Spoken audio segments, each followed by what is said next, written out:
नमस्कार दोस्तों, आपका स्वागत है। हमारी ये जो श्रृंखला है दोस्तों, इसमें हम भगवान श्री कृष्ण जी ने जिस तरीके से कर्म के फल के बारे में बातें कही है, उसको बहुत ही करीब से हमने देखने की कोशिश करी। हमने ये देखा कि कर्म आखिर क्या होता है, क्रियामण कर्म हम किसे कहते हैं, संचित कर्म हम किसे कहते हैं, नियति का जो घेरा है वो किस तरीके से होता है, और आखिर में इसके जो पहले पार्ट है था दोस्तों, उसमें हमने ये जानने की कोशिश करी कि कुछ ऐसे भी कर्म होते हैं जो प्रशिक्षण के हेतु उस आत्मा के जीवन में लिख दिए जाते हैं। वो ऐसे नहीं होते कर्म जहाँ पर उसके सामने समझो दुख आया है तो उसने भी किसी के साथ बुरा किया ही होगा, इसको हम उस तरीके से नहीं कह सकते। कोई एक ऐसा प्रशिक्षण होता है उस आत्मा के लिए जिस वजह से ऐसा जो दुख है उसका सामना उसको करना पड़ सकता है। आज हम ये देखने वाले हैं दोस्तों, इन सारी चीज़ों को अगर हमने जाना तो आज के भाग में हम जो भी सीखे हैं उसको मतलब बड़ी सीखने की भी हमें ज़्यादा उसमें दिमाग लगाने की ज़रूरत नहीं है। लेकिन फिर भी आज हम मतलब जैसे ये तो एक किताबी बातें हुई या फिर एक ज्ञान की बातें हुई, लेकिन रोज़ के जीवन में हम इस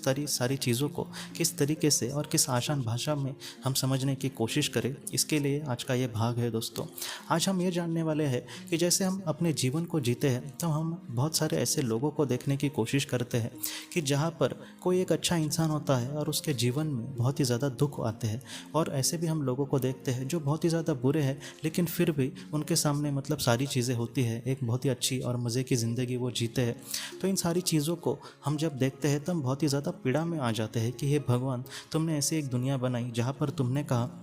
कि जो अच्छा है उसका अच्छा होगा और जो बुरा है उसका बुरा होगा, लेकिन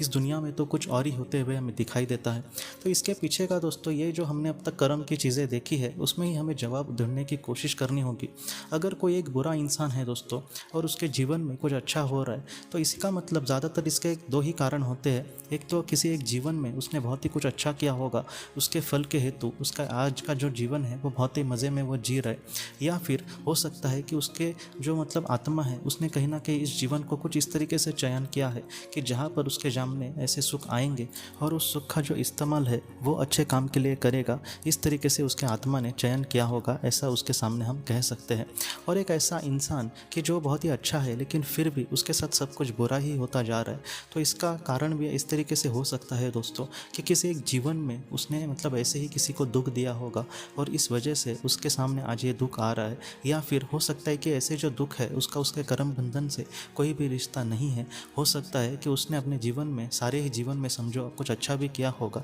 लेकिन उसके आत्मा ने कुछ इस तरीके से प्रशिक्षण के हेतु ऐसे दुख का चयन किया होगा कि जहाँ पर उसको ऐसे दुख का मतलब फल भुगतना पड़ रहा है। मैं आपको सच कहता हूँ दोस्तों, ये बात थोड़ी सी मानने के लिए आपको मुश्किल भी हो सकती है, लेकिन आत्मा के लिए वो जिस तरीके से संघर्ष करेगी, यहाँ पर हम दुख नहीं कह सकते, लेकिन जो संघर्ष करेगी उसी तरीके से वो मतलब उतनी ही आगे बढ़ती है। जैसे एक सोने का कोई गहना है, उसको हम बहुत ही अच्छे और सुंदर गहने में हमें परिवर्तित करना हो तो वो डायरेक्टली उसको हम उस तरीके से नहीं बना सकते, उसको बहुत ही गर्म उसको तो मतलब हमें पिघलाना होगा और उसके बाद उसको एक अच्छा नया आकार दिया जा सकता है। इसी तरीके से आत्मा के साथ भी होता है, उसको बहुत ही गर्म इन सारी चीज़ों में मतलब एक बोलते हैं ना गर्म चीज़ों से गुजर कर मतलब कहीं ना कहीं संघर्ष के आग से गुजर कर उसको एक नया रूप, एक बहुत ही अच्छे से प्रकृति उसको कहीं ना कहीं प्रशिक्षण देकर आगे बढ़ा सकती है। इसलिए हमें ये नहीं सोचना चाहिए कि अच्छा ही अच्छा करके हमारे साथ अच्छा होगा। जो संघर्ष है दोस्तों वो हमेशा ही अच्छा ही होगा, ऐसा हम नहीं कह सकते।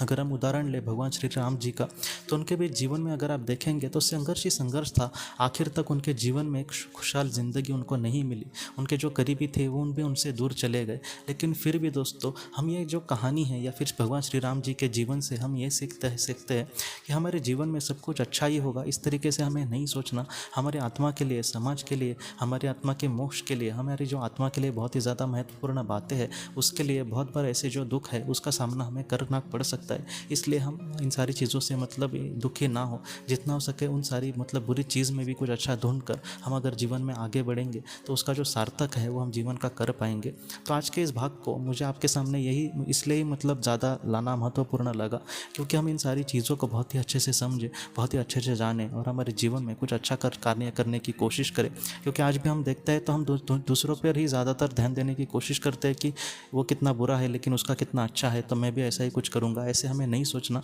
उसका कुछ मतलब हो सकता है कि उसका जो सफ़र है उस सफ़र में बहुत ही वो पीछे हो, हम तक आने तक ही उसको कितना दुख का सामना करना पड़े। आज वो जो सच है उसका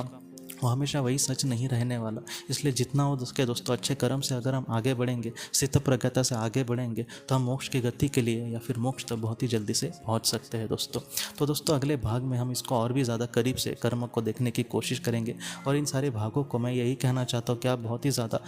गंभीरता से लें, और इस तरीके से अगर हम कर्म करेंगे तो हम आत्मा का जो विकास है वो बहुत ही अच्छे से हो सकता है दोस्तों। तो दोस्तों हम अपने अगले वीडियो में किसी नए विषय को लेकर मिलेंगे। तब तक आप अपने परिवार का ख्याल रखना। आपका बहुत बहुत धन्यवाद।